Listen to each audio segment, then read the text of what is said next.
Have you ever had sleep paralysis?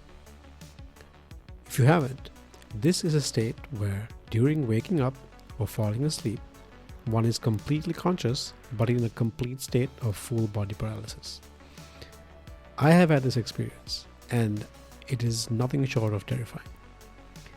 That is the closest, I think, that a healthy human, can come to what is experienced by patients suffering from what is known as locked-in syndrome.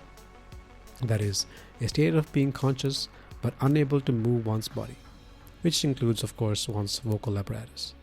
What would you do if you couldn't speak, write, or otherwise communicate in any way using your traditional communication pathways? Over the millennia, we have tried to understand the seat of consciousness. And as far as evidence stands, we are, for all intents and purposes, localized in the soft, approximately 1.4 kilogram mass that we carry around between our ears. I'm of course talking about our brain.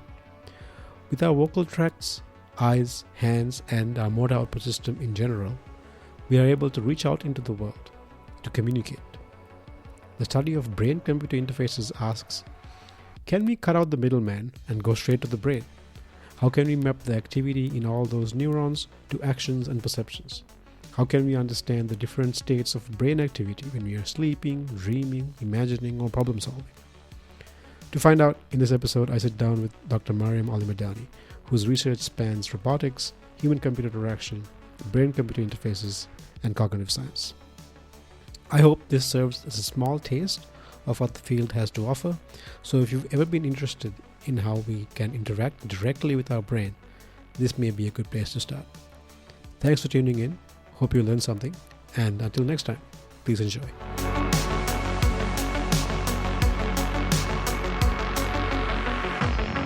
Good morning. Long time coming. Yes. I tried to make this happen for many months and weeks, and finally you're here. Finally, we are here. Let me pull up. Yeah. So what I usually do for my questions, I have some questions, Mhm. just in case we have nothing to talk about, which is very unlikely. Yeah. Right? So I have some questions which are generated with the help of ChatGPT. Oh, okay. So it's interesting. Yeah. What I did was I created a custom GPT Mm. that is tailored with just for basically it is my podcast producing assistant, Wow. right? So I tell it Good use of technology. yeah, right. So I basically said, so I gave it here are the podcasters that I admire and the work that they do. Here are the questions that they ask. Mm-hmm. Here's how they ask. So help me improve the way I ask questions and the questions I ask about. It is super helpful. GPT is helpful if you know how to where How to to use use it it, and yeah. what to use it. Generally, it's not useful. Anyway, It's all about the prompting part. yes. Yeah. Okay. So a lot of stuff to talk about. Yes. First thing I want to talk about is how did you end up here? Oh. Because you okay. were in Japan for a while. Yes, I right? was in Japan for Yeah. 13 years and a half. Yeah. And Did you study then- there or did you just? Yes, I did my whole education there, actually. I went there when I was 17 years old. Oh damn. Okay. I didn't know had that. just finished high school. Okay. And I got this scholarship from the Japanese government to study in a Japanese university. That came with 1 year of Japanese language Okay. study program, and then 4 years of a bachelor program in one of the universities So there. what was your primary language? Where are you from originally? From Iran. And I speak okay. Farsi. Okay, That's okay, my okay. native language. Okay. And when I was in Japan, I had to learn Japanese to be able to study in their university because the primary language there is Japanese for the study programs. And then after that, it happened so that I also continued to a master's program and a PhD program. And I also All in did- Japan? All in Japan. I damn, also did a postdoc fellowship at Tokyo University for 2 years. And that was when I realized that I have been in Japan for quite a long time. Yeah. I had roots there, and I was a little bit nervous that it becomes just too powerful for me to leave ever. Yeah. And I still was not ready to settle. I wanted to expose myself to academic environments outside of Japan because every country, every place, geographical place has different cultures, and that culture is also reflected in the academic environment. So I started looking out, and then I got this faculty position in the Netherlands. Oh, okay. So what are some big differences between like here in Japan? A Like lot. just let's just talk like just academia. Like what's the Yes, what's yes. the vibe? So it's huge. I had a prime culture shock when I arrived. So, as everybody probably knows, Japanese work environment, not academia, any working environment is very hierarchical. Yeah. You have a pyramid of power, people on top, and then at every level there are like supervisors, people below you, people above you, and you have to have a certain way of interacting with them. And that particularly is the case for teachers and students. Oh yeah, no, I'm from Sri Lanka, so like Yeah. because I forgot my notebook. Usually I have like thing to take little notes on. Yes, Nice, go okay. ahead. All right, I'm from Sri Lanka, which is very similar in that Yes, sense. So yeah. like that's part of the reason I can couldn't imagine. I couldn't stay there because like I'm not like I it's hard for me. Like I have a very like I'm very no, it doesn't work. So anyway, sorry, yeah, keep going. Yeah, and then when I arrived here, I already knew, well, I had read up already that the culture is different in the way that it's more flat and there is no power structure, blah, blah. But I was extremely shocked at how, forward the students were at the beginning. I was like, as a student, I would never say that or do that. And that was a shock at the beginning. Now, imagine like my position had changed. So for so long, I was a PhD, I was a master's student, and then a postdoc fellowship, which still you've got a boss above you. And then I come here, I'm a faculty member, and I expect that now I'm returning the favor. No, like, Yeah. it was also important, like, it was important. I think I understand because like for me, it was more important to discuss to have a conversation at the level of ideas. Like it doesn't really matter who the idea is coming from. Like I want to talk about and discuss, and I care about the ideas. I don't care that you've been here for 30 years. Like that doesn't matter to me. No, but it was not that. It was more about the way the language was used and like things students would ask of you as if like, they are the client and they deserve the service, which was not the case in the environment that I was raised in and I was trained in.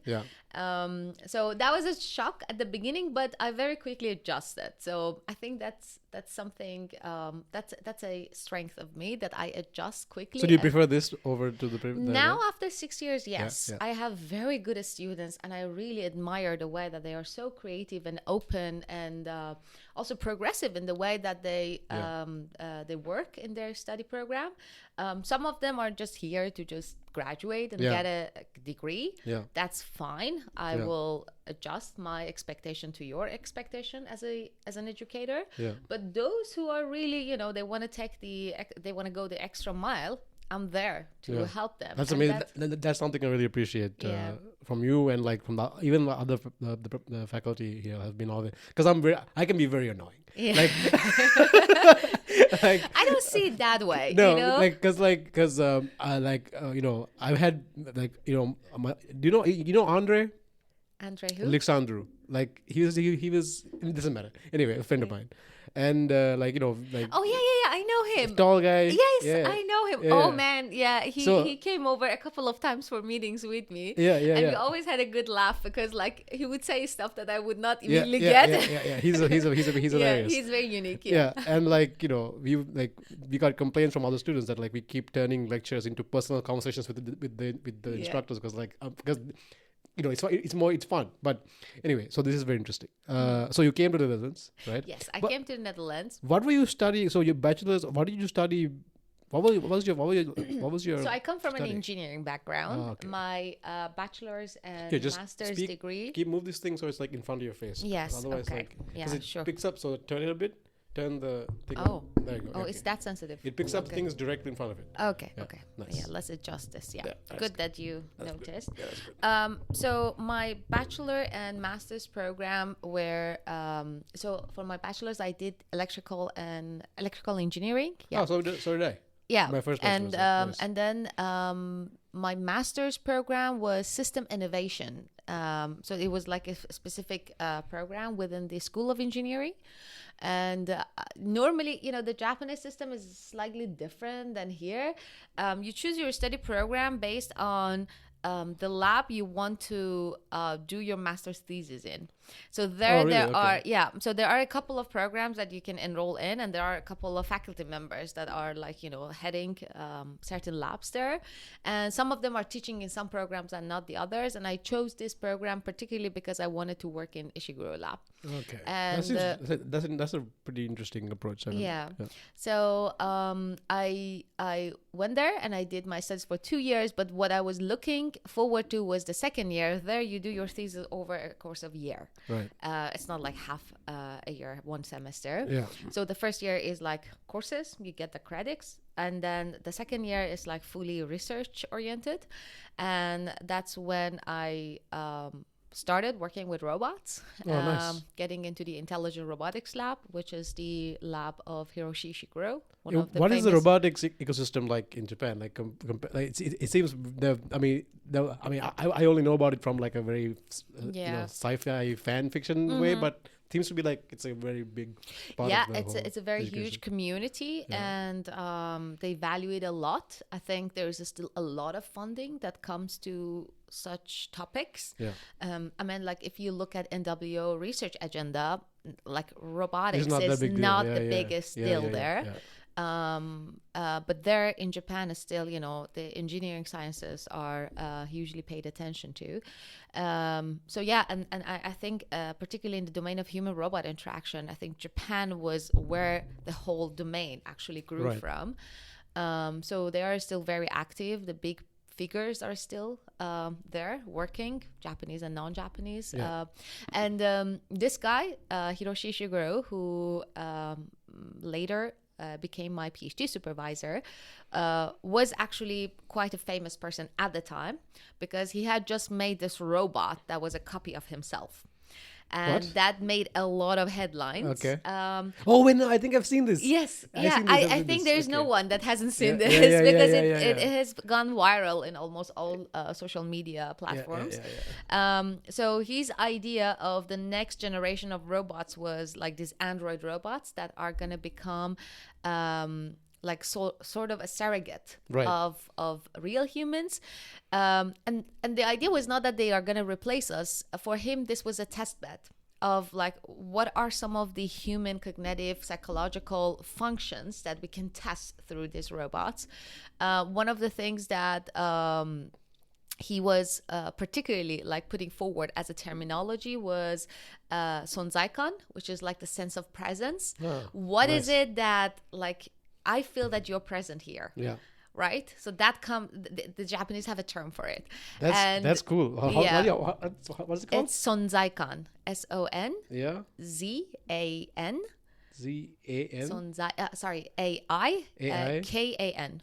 Nice. Sonzaikan. Okay. Means the feeling of presence, of someone's presence. Yeah. And the idea was that how can we transfer this feeling of presence from humans to androids? Oh, so like would that apply to like spirits? Like would people be not like necessarily? like so ghosts? So that like we want robots, human-like robots, to become as realistic. Oh, okay.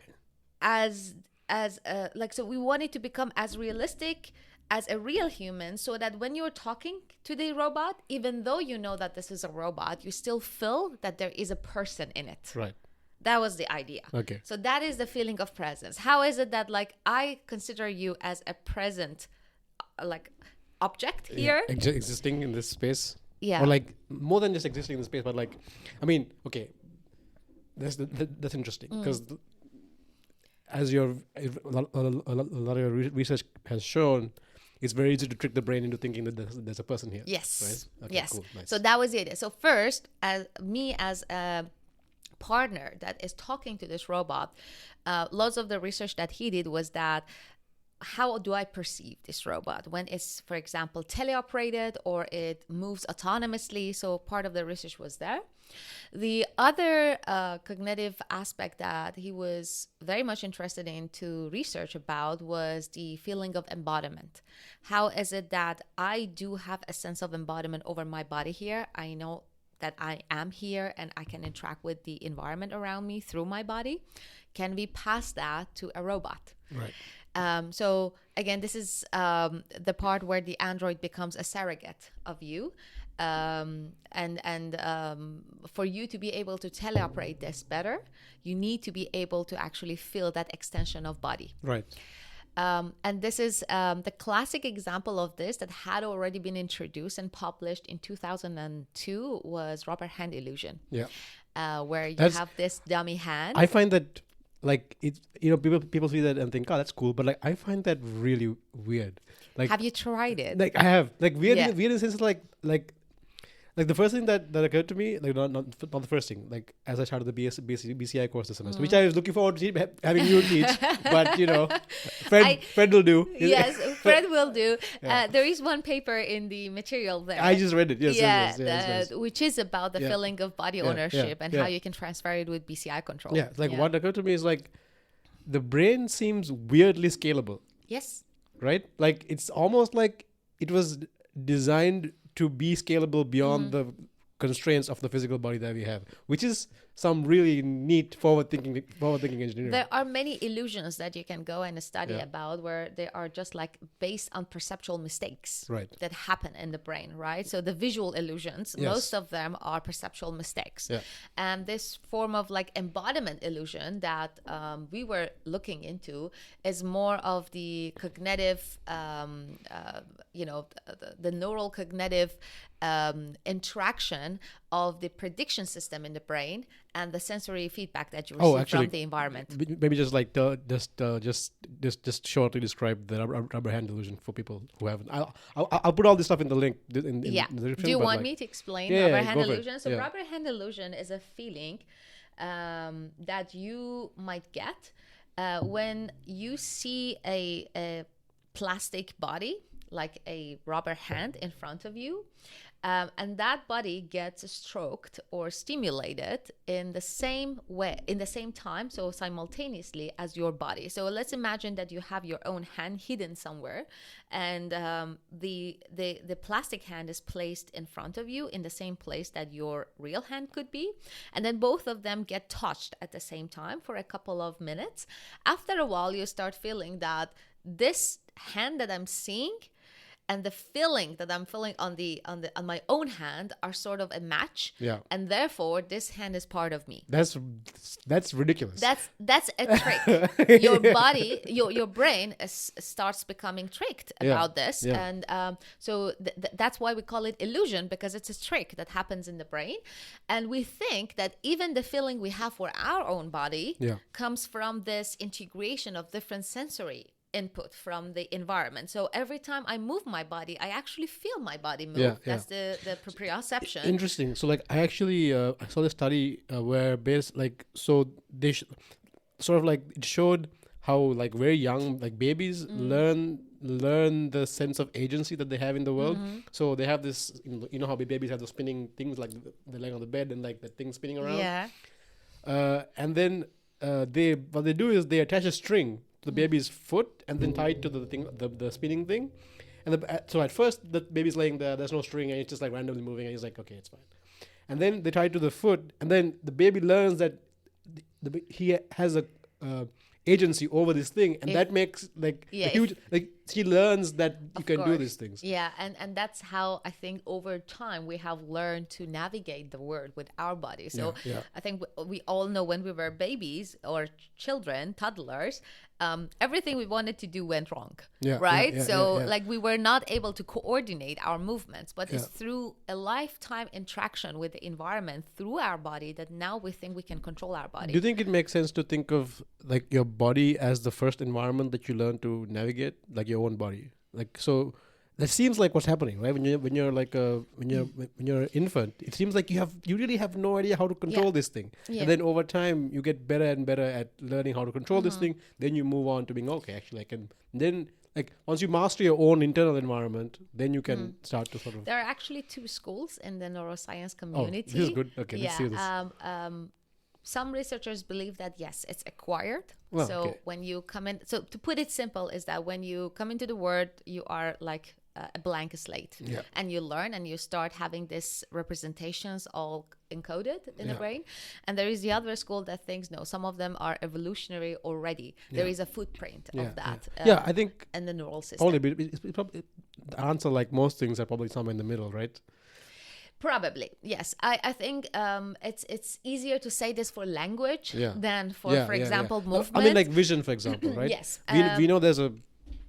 I mean, obviously, like there's a genetic like a innate component to it, but also if you don't, we know from experiments that if you, for example, if you stop a cat from moving and put his head, which you can't do now in experiments, but like it goes blind because you need to have the motion to develop the sense of vision. So someone who has, for example, had that level of vision damage, you can't just like give them vision in the future because it just doesn't work. The brain doesn't just.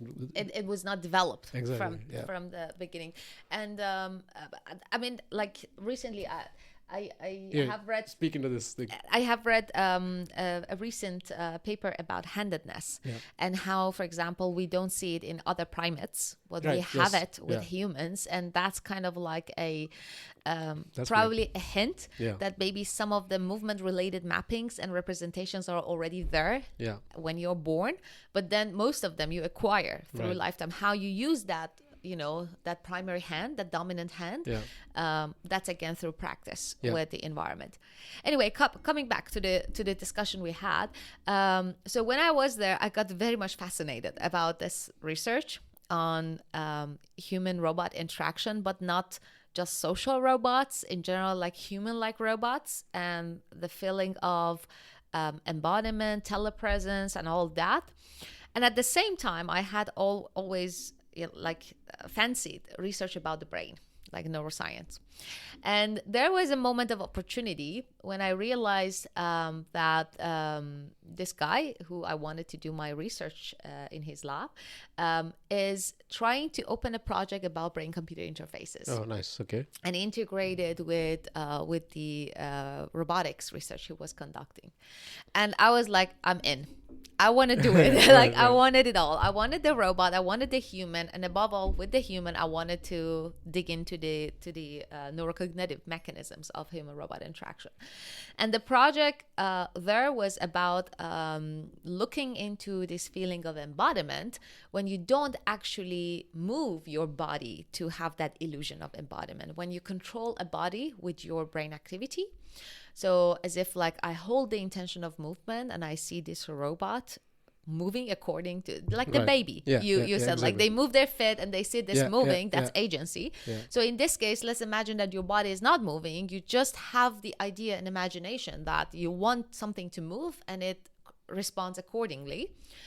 Whether we have that sense of embodiment and agency. And no one had done it until then. It required me to establish this brain-computer interface system that controlled the robot body so that we could hook up humans with sensors that collected brain activity from the surface of the scalp.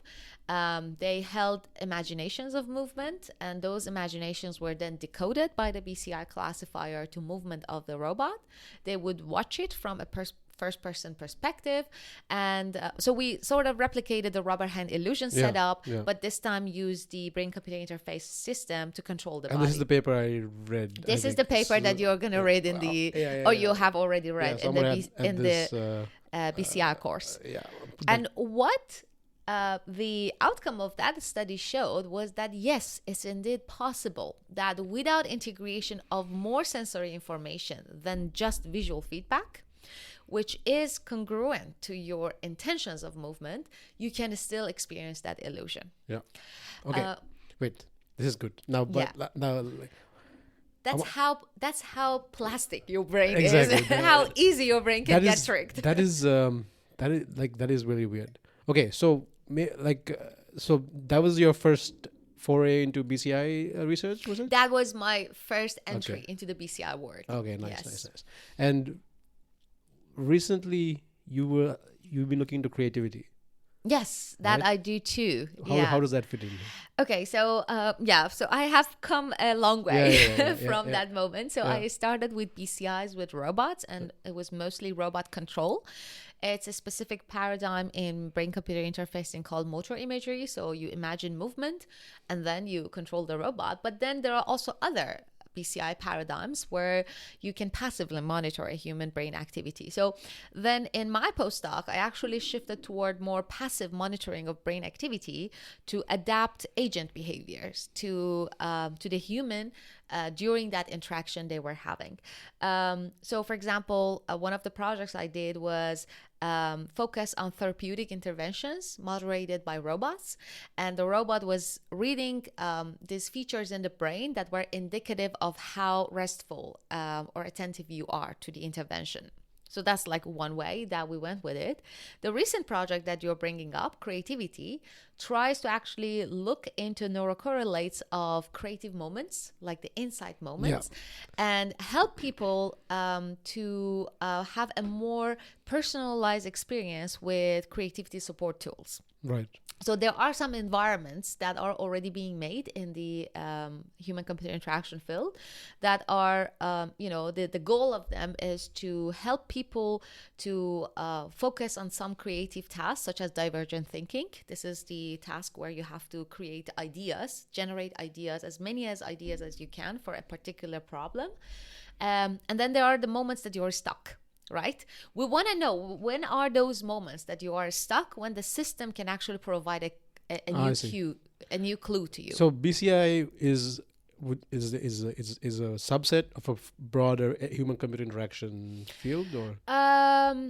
Well, BCIs are systems that on their own are at the intersection of a couple of domains. So human-computer interaction itself is very interdisciplinary. BCIs also have neuroscience and the neuroengineering part added to it. You can consider that part of the big part of the BCI research is also brain-computer interaction. But it's not all, because there is also the engineering part where you have to actually do all that machine learning and AI modeling of the brain activity. What are the ways you can? So is basically the goal to interact with the brain by bypassing our other senses? Is that the strategy? That is one paradigm of BCI. So as I said, one paradigm is that I give you control over your brain activity, and you're going to learn about this in your course. There are three paradigms: active BCI, passive BCI, and reactive BCI. So that's one of the taxonomies that students learn in the BCI course. With the active BCI, you are actively controlling your brain activity to change something in the environment. So that's, for example, when a paralyzed person, by holding intentions of movement, can ride their wheelchair. Something like that. A patient is given the mobility ability. So you have to decode the intention from the brain. Exactly. You have to decode those active modulations of the brain activity that were held by the user themselves. The passive ones, on the other hand, try to monitor your brain activity passively. You are not doing a BCI task. For example, you are driving, right? That's a secondary task that you're actually a primary task you're doing.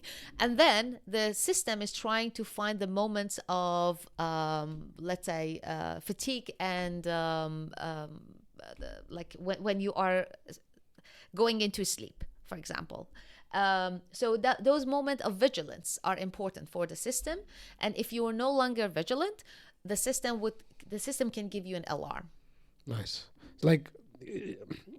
So imagine we want to move your hand, I want to move your hand, right? So there's the entire pathway for that happening. So there's the brain that you do the command, then it's down the peripheral nervous system to your muscles, to your motor output stuff, and then you move your hands, right?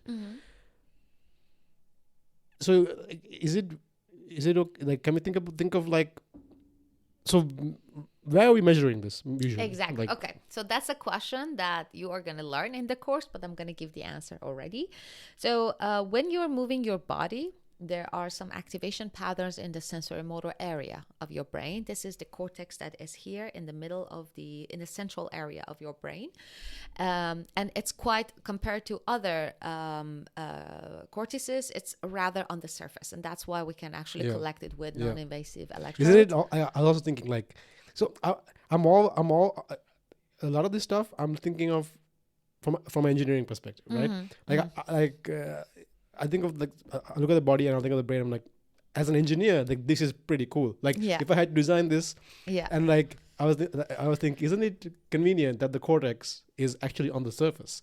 Because if we had to go all the way deep to get the signals that we need, scaling this system will be much harder. Yes, and that's why, for example, emotion recognition systems are not yet that far. It's very hard. Yes, to go into. It's very hard because the signals we collect non-invasively from the scalp are contaminated with noise that come from the cortices on top of it. So it's not so easy to classify those emotions. But going back to the question you had, how we decode this. So one very easy example of motor imagery BCIs is the binary classification of right versus left movement. And that's based on the very basic principle that the coordination of body is cross-lateral. So your left hemisphere is controlling the right side of your body and your right hemisphere is controlling the left side of the body. And if you look at your brain activity, when you're moving, every time you're moving a right body part, there is a lot of activation in the what we call mu frequency band in the left hemisphere over the sensory motor cortex. And every time you're moving one limb in the left side of your body, you see the same activation patterns in the right hemisphere.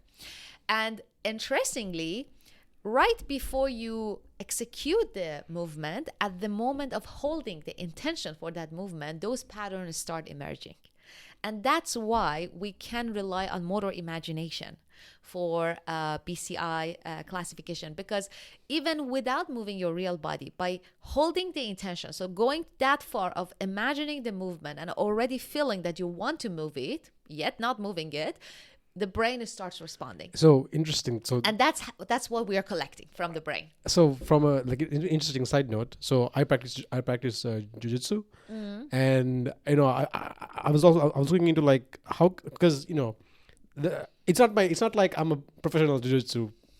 I'm not doing it every day, all day, right? Yeah. And I was thinking like, okay, how can I maximize the once a week lesson that I have?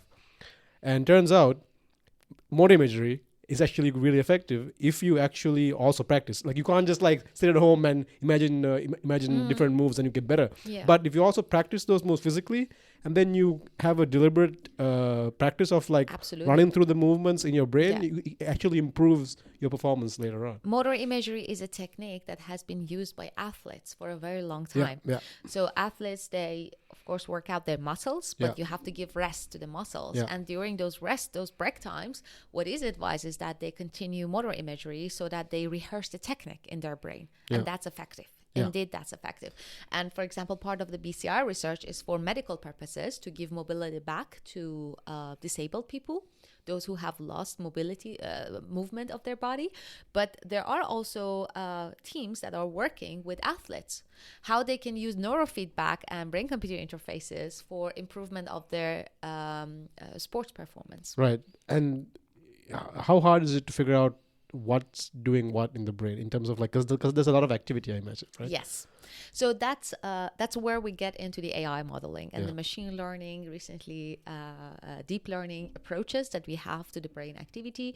As I said, the more classes we have, so if you start thinking about classification of left hand movement versus right hand movement versus left foot movement and right foot movement, now you have 4 classes and very similar activation patterns in both hemispheres. That gets harder, and somehow you need better electrodes. Those can be probably better classified with implanted electrodes, but for what we have right now, we try to focus on 2 or 3 classes and extract features. So this is the neuroscience part of the research. First, you have to understand what happens in the brain when people have a certain imagination. You collect a lot of data, and by the way, BCIs can be very individualistic because Right. your brain activity is different than mine, than person A, than B. So traditionally, BCIs are calibrated to each person.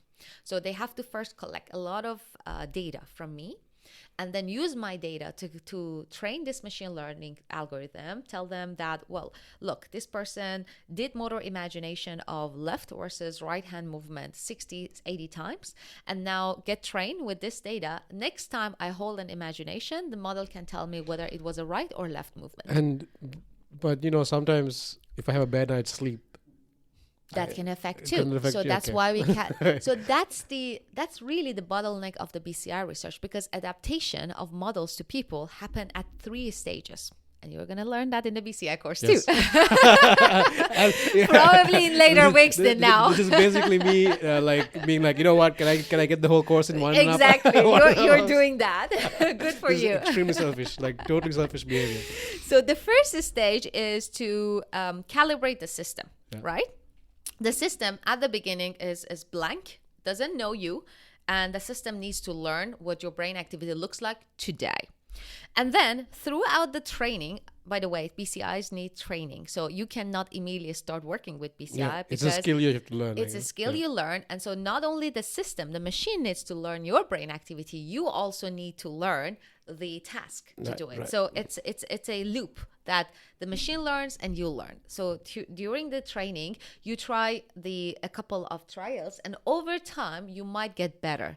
Now we need to adapt the machine once more to you during that training.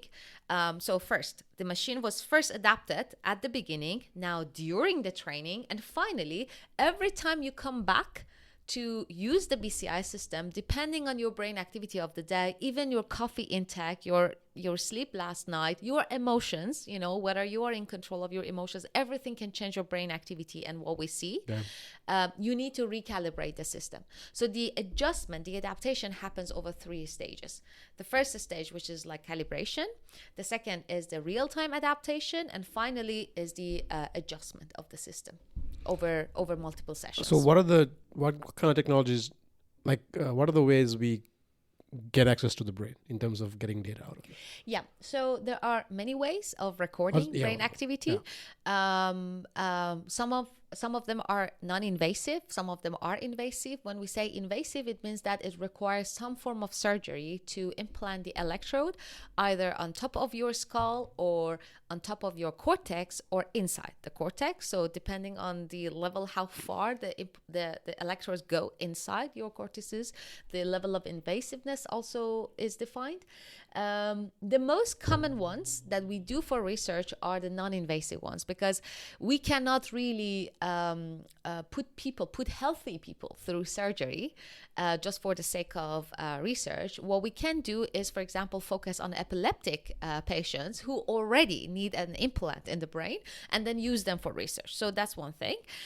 With healthy people, we use, for example, electroencephalogram, which is electrodes that collect your brain signals from the surface of the scalp. They look like a headset. When we say brain signals, we're talking about the electrical activity of the brain. Electrical activity, yes. Yeah. But there are also other ways to measure brain activation, for example, fMRI, or the MEG. I don't remember. It's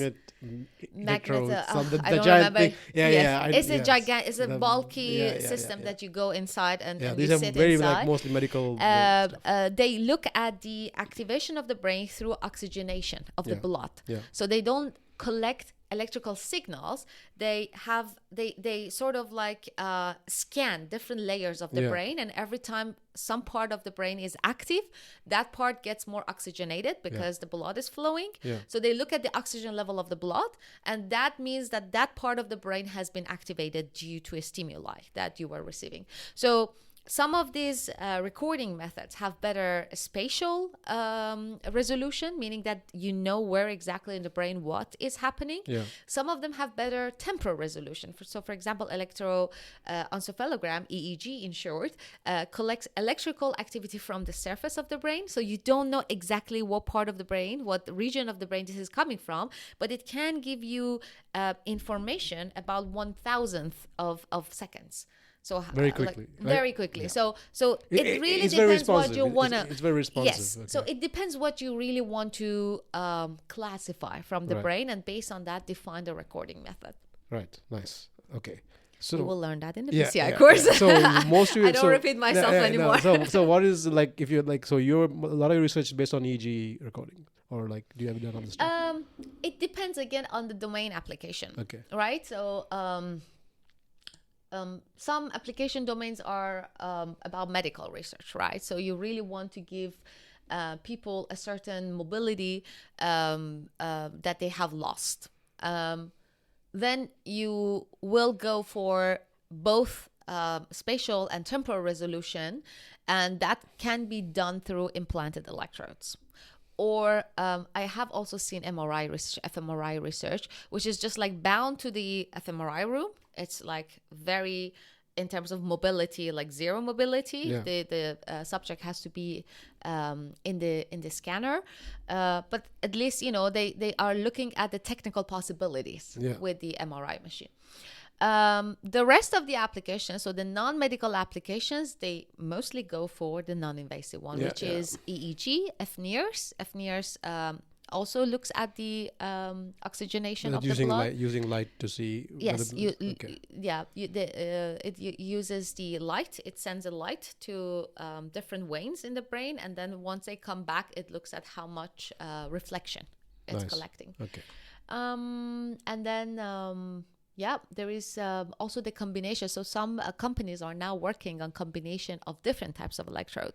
So EEG looks at electrical activity. FNIRS also looks like a headset or cap that you wear. It uses the oxygenation as an index for activity. And if you combine the two, then now you have both temporal resolution and spatial resolution without having to insert an electrode into the cortices. Right.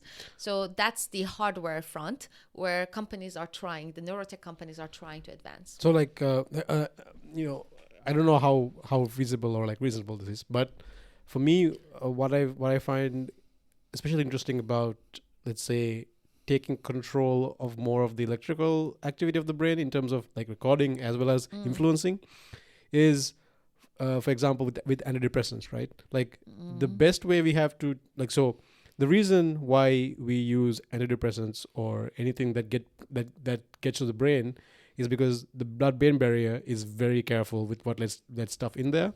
So we have to work really hard to get stuff past it to get into the brain, and then we have no high-resolution spatial control. So if you take antidepressant, it goes all over your brain, and it's just there, and we have no real control over what I would love. So instead of having to drink coffee in the morning, what I would love is to get up in the morning and turn up the dopamine on my on my smartwatch, right? Like it's like very specific parts of my brain, just like dial that up and then have it dialed all day, and then when I want to go to sleep, you just dial it back down. Yeah. Like how unreasonable is that? Is that like direct electrical control over because the electrical activity we observe is a response to the biochemical activity. So that's true. The neurotransmitters get activated through the chemicals. So right now what we do, if we want to like control anything globally, it's like we target the neurotransmitters to do it for us. We have like those magnetic stimulation stuff, which seems to work. I mean, there's evidence that it works. But what about like direct electrical control over like I want to put pulses here and make this, but the thing is we don't know what it'll do. That seems like more of research at the intersection of pharmaceuticals and neuroscience and cognitive engineering. I honestly don't have much expertise to talk about that. What I know is that there is research trying to stimulate some networks in the brain through electrical or magnetic fields. So there is one device called TMS that they hold on top of the head of, especially it's used in depression. Yeah, transcranial magnetic stimulation. Yes, and what it does is that it creates a magnetic field to which the brain responds by creating electrical activation. And that is a way of stimulating those networks that haven't been stimulated in the past. Now, pharmaceuticals, what they do is they use drugs to do that. Here, you are actually externally activating the brain for that. And there has been suggestion that this can also go beyond just depression application. Some have argued that this can help with learning. Oh, interesting. So you can actually improve and enhance some of the cognitive functions. With TMS? With TMS, it's still ongoing research, no concrete outcome yet, but there has been suggestion that if you can stimulate part of the brain to control emotion, so for emotion regulation, you can also stimulate it for memory. You can also stimulate it for attention deficit. There is research ongoing. I don't know if you will, at least in your lifetime, have that opportunity to have a smartwatch that gives you control over your level of dopamine in a particular area. But at least for now, the level of advancement that we have is as far as this. Nice. It's like there was some studies that I saw a while back. Like, for example, if you listen to something while you're studying, a tune or something, and then you go to sleep and you play that same tune, you can bias your brain towards doing, like, improving the memory in that thing. So, like, it's really interesting how much we can, like, put our fingers in there and, like, do stuff and it responds. It is, and part of it is, I mean, if you look into, for example, meditation research, you see that most of that is through control over your brain activity, right? So you try to modulate your brain activity in a certain way, and through that you see behavioral change. And that's actually the basis of neurofeedback research, that you can bring in some cognitive behavioral changes through neurofeedback, just giving control to the person over their own brain activity. So that's cool. Like, what is there anything that's, like, particular? Like, so I'm curious about creativity. What have you what's like? I want to ask a couple of questions. One is like, what are you thinking about lately? Like, in terms of, like, two things you're curious about, what you think you want to work on. Like, what does some stuff you wonder about? But generally, like, let's talk about creativity. Like, what have you learned about creativity? Because I have from, like, because there's a body of literature that says genuinely creativity is very difficult to teach or to, like, influence. It's just either is or isn't there, which seems kind of harsh, and I don't know how true that is. Like, what have you learned about creativity and, like, the processes and stuff? I think actually the recent literature that I have read suggests otherwise. Yeah, that I have it's no idea. It's not an inherent ability that you either have or not.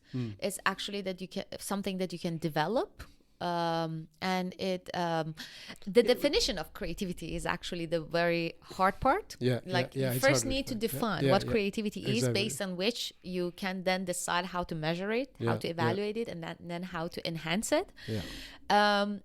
The current state of the art defines it as a state where you can have novel solutions to problems that do not have a solution, that do not have one concrete solution.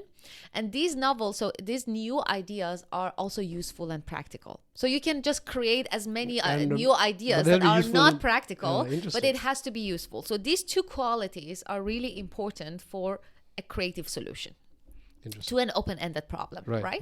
So that's the current definition that we use. And research shows that, the moments of creativity are actually a combination of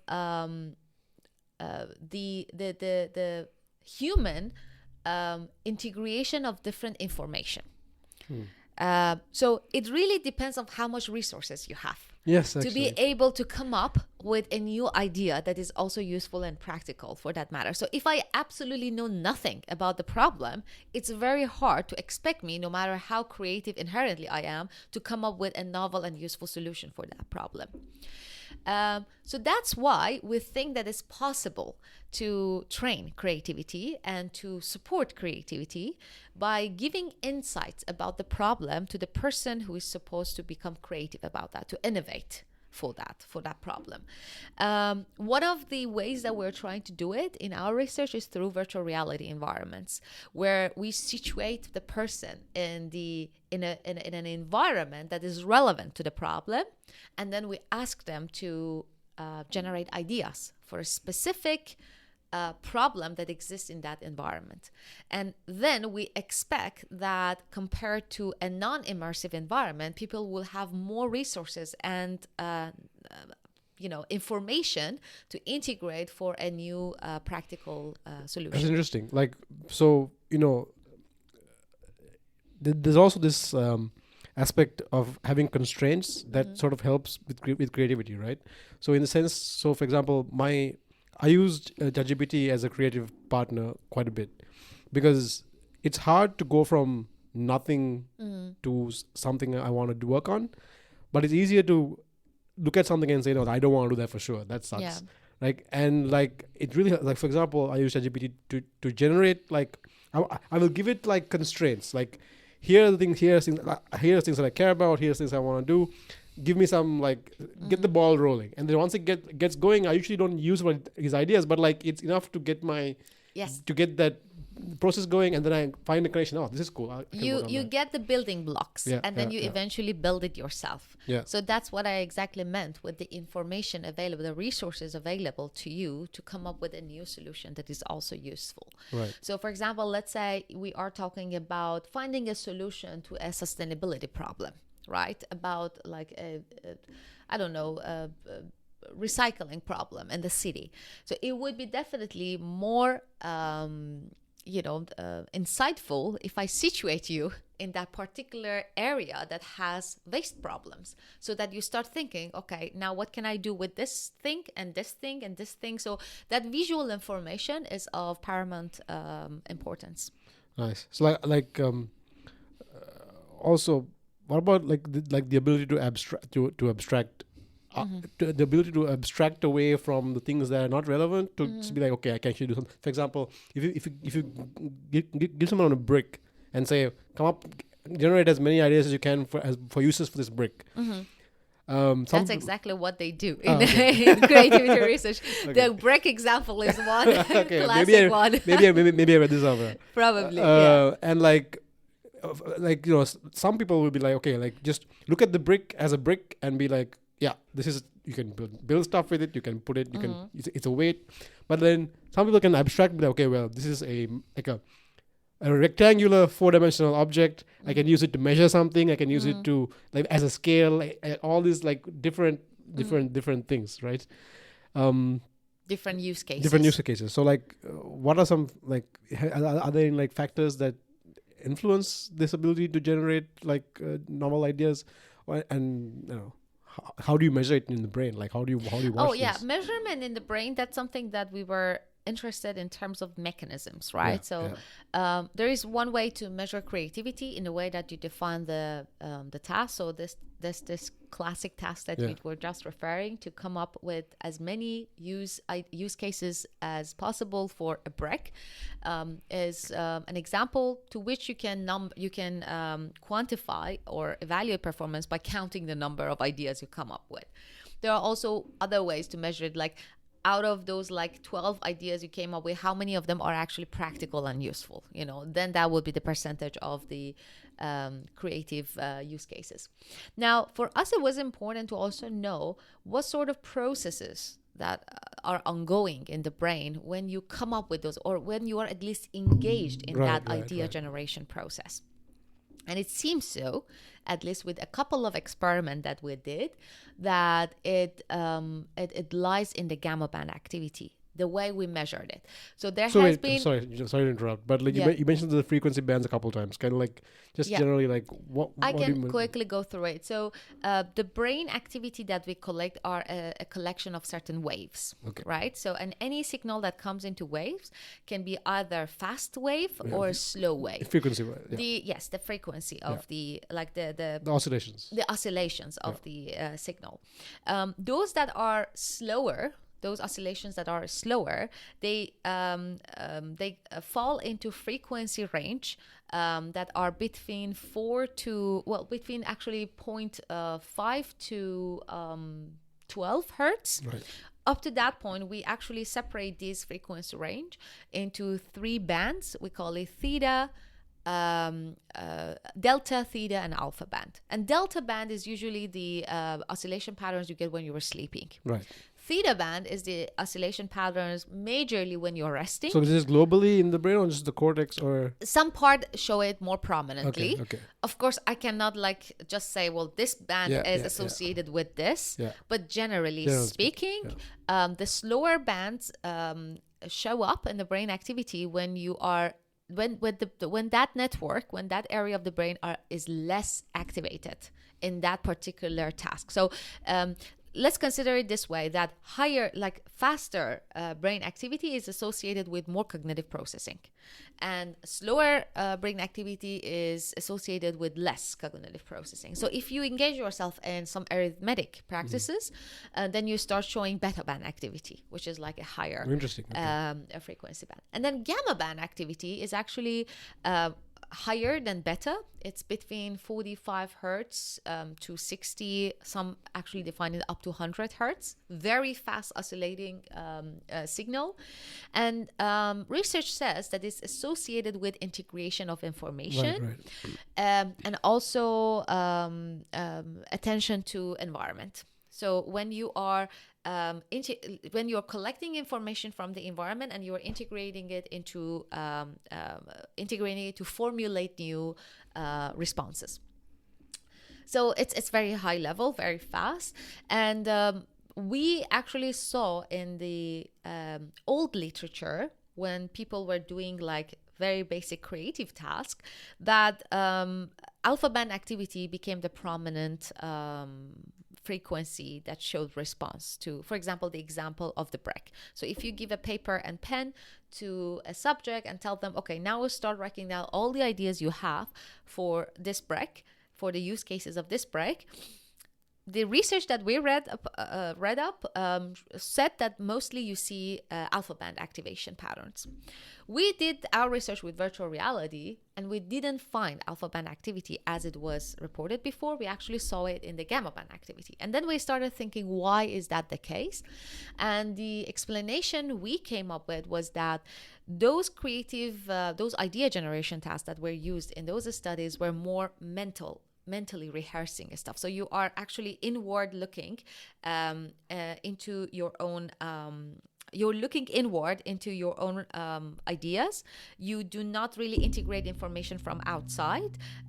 You and your paper, that's it's it. Like what you're focused on it. It's what you know already, and that's it basically. Whereas in the VR experiment that we did, when we put people in a virtual reality environment, we gave them a task.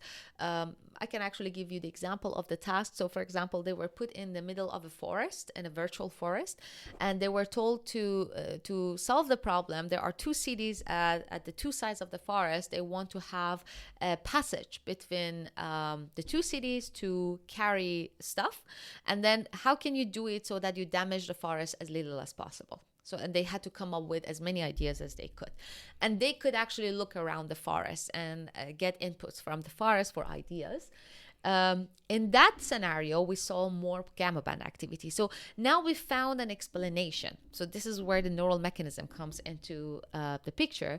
Here we could explain that the way that the brain is activated when you are generating ideas for a task that requires outward attention is different than when you are focused internally. Nice. And so with this, we think it's also possible, as soon as you find these markers in the brain, to also make your creativity support tools smarter. So if I have designed an interaction setup where people interact with a particular interface that is supposed to help them with idea generation tasks, then that setup could become more intelligent by identifying those moments of creativity where you're paying more attention to the information outside, or when you are like focused in like internally and you have lost perspective of what is outside there. Nice. Yeah. That's cool. So there's definitely like hope there for like to improve and like learn more about how creativity works. Exactly. We're trying to, like, it's a very, it's a black box, the brain. It's hard to, decode it all the time. It also depends on the sample you collected. So the sample we collected were students that are, young, and they are at the prime of their cognitive abilities. So it might be different from a user group to another user group. It also depends on your level of familiarity with technology. How smoothly and comfortably can you use new technologies, these new creativity support tools. So there are a number of factors that could have affected our results, and we are certainly mindful of that. But yes, we are trying to move forward. Yes. All right. Well, I'm gonna be more respectful of your time because I know you're a busy person. But yeah, thank you. Okay, so let's talk about like long-term future, right? So first of all, like, what are you interested in right now? Like, what kind of, like, what are some things you're thinking about? You're curious about? You'd like to, like, what domains are you interested in? You mean research-wise, right? Research-wise, yeah. So there are two research directions that I am super fascinated about, and I'm trying to develop further. Part of it is embodiment and BCI research. I didn't get the time to explain this further, but during my PhD work, I actually found out that not only we can induce this illusion of embodiment through BCIs, but we can actually use it to help people learn the BCI task better. So it became an important factor for the feedback design in BCI training protocols. Right. And now I want to make a comeback to that topic where I create virtual reality games that give that sense of embodiment together with other game elements that help a person to achieve better BCI performance during their training. So that's one thing. I'm really interested in the integration of virtual reality environments and BCI training. I actually recently talked to some of BCI researchers that work with ALS patients and disabled patients. One thing is that they want to create home-based BCI systems that enable them to communicate with their family members. And we think one idea that we can pursue is to create these multi-user games that brings in a lot of fun while also training the patient. So that's one direction that I'm very much excited about. The other direction that I'm currently developing together with my colleagues is the creativity, or how to put it, like the problem. The problem-based learning augmentation for children through creativity-inducing robots. So I'm going to expand it. Yes, it's a mouthful. So we recently did a project where we equipped a social robot with large language models, ChatGPT. And this robot was capable of conducting a brainstorming task with users.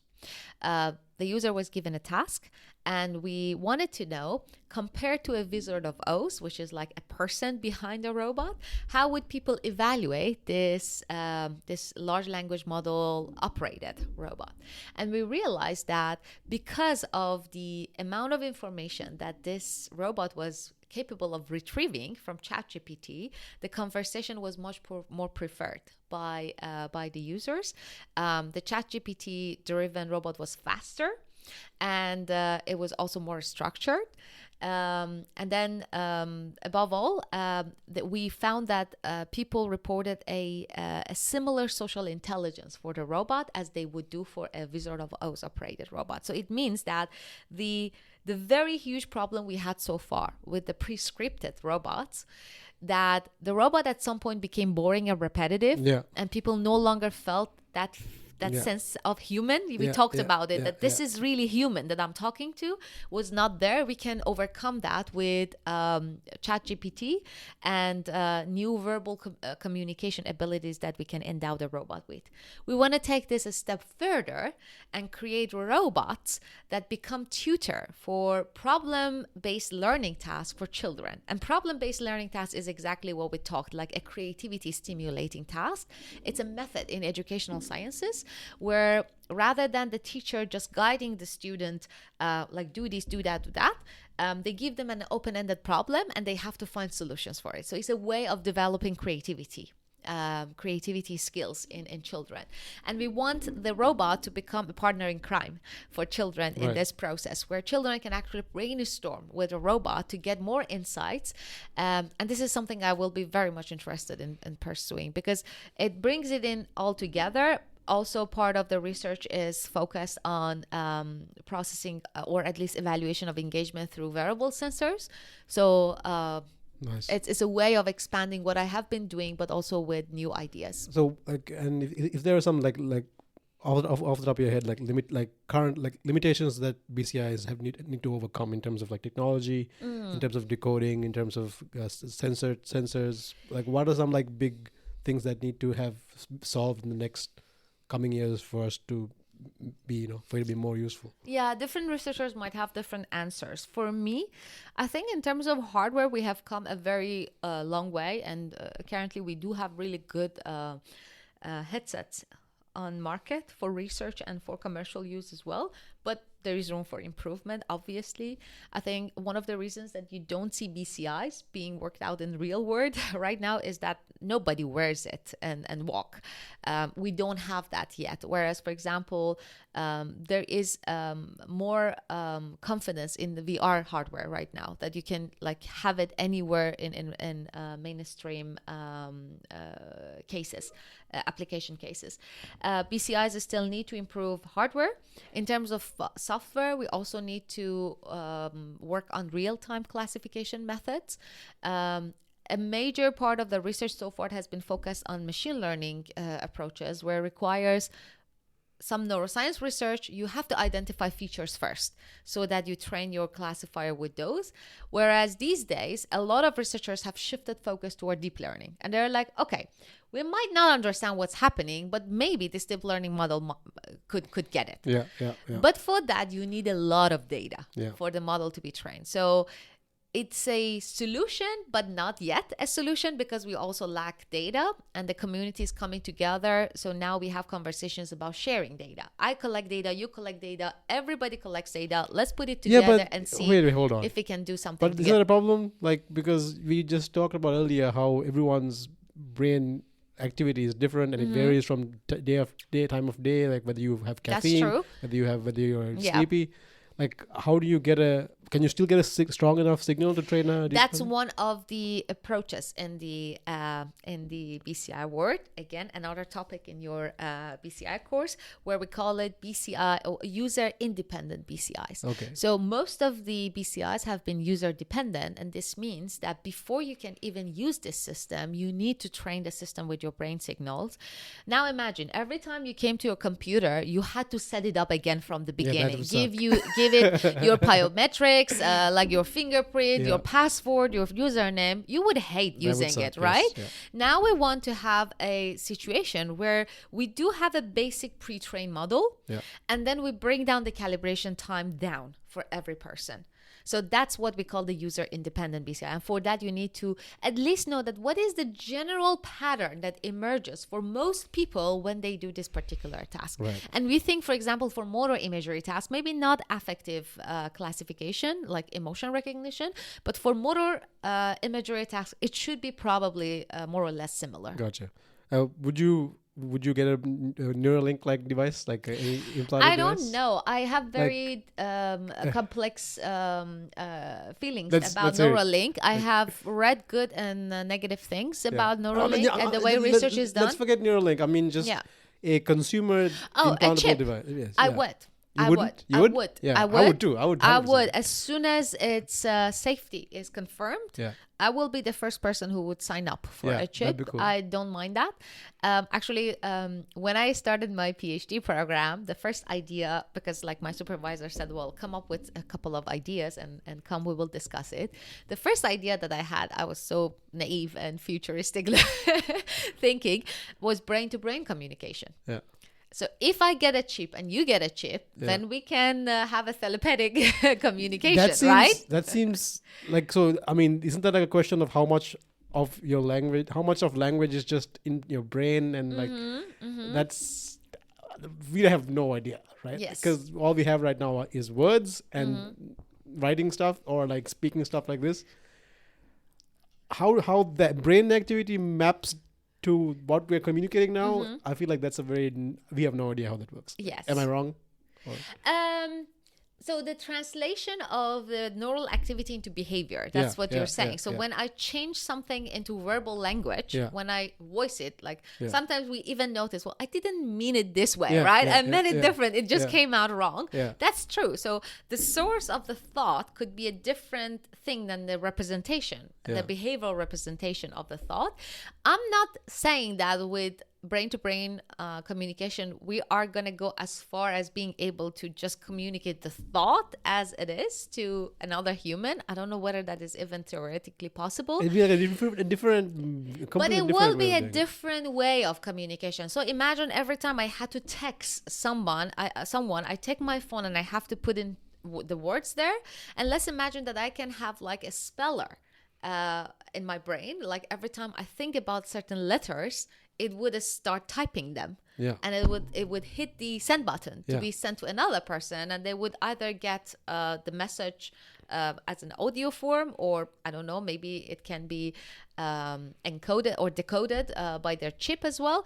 I think we are looking at ways of making it possible in the future. We are not there yet at all. Because we have right now, she's like, we have this one mode output system that's kind of like a real bottleneck, but our brain seems quite scalable in the sense of like adding new ways to get information out of it as well as maybe get into it, which is pretty neat. Because like there are times I think, man, I would love to have a prehensile tail. Yeah. That'd be super. Sometimes like when I'm cooking, I'm like, man, a tail would be nice, or like a third hand would be really nice. A third hand is something that I also wish for. Actually, more than that, I would, for example, like my door to open when I want it to open, when my both hands are full. So rather than getting a third hand, I want my environment to become smart to respond to my brain commands. Nice. So that would be something really fancy, which I don't think we're that far away. Nice. And okay, the final question. Let's like 100 years from now. Like, what would you like to see happen 100 years from now in terms of like this top domain? And what do you think is likely to happen? What would be a cool future 100 years from now for you to be in terms of how just in terms of domain, right? Not general humanity. General humanity, we'd be here all day talking about this. But just like just in terms of BCI domain. I think a very big part of the research that is still ongoing but hasn't made a huge shift is neuroprosthetics. Okay. So prosthetics that collect signals from your brain and react as your real human body would do. So lots of the research that we have is through passing of the brain information to external exoskeletons or robotic limbs. We do see prosthetics advancing really, I think, well recently. I think that linking pin needs to be more solidified, where we now bring BCI classifiers as soon as they are reliable to these new prosthetic technology.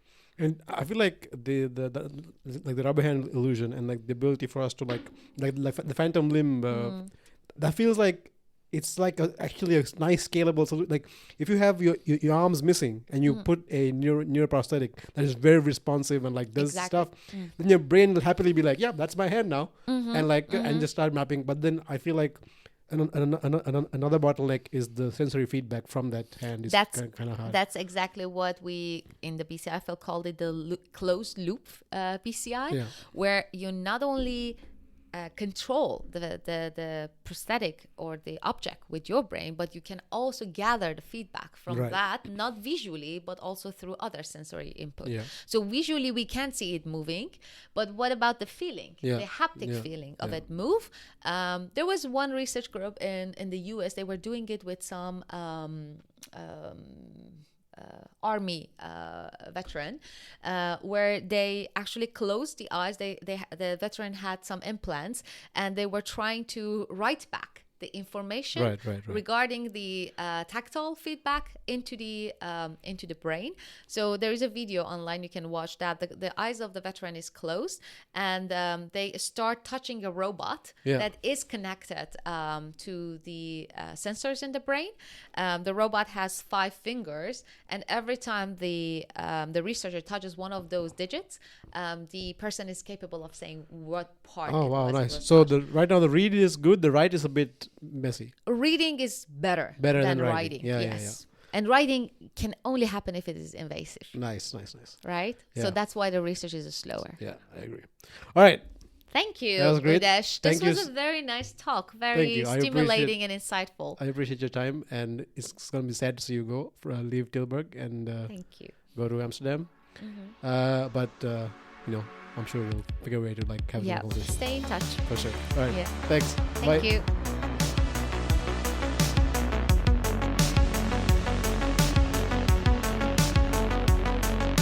This has been a One Deeper podcast. Thanks for joining, and I hope you learned something. Catch you again next time.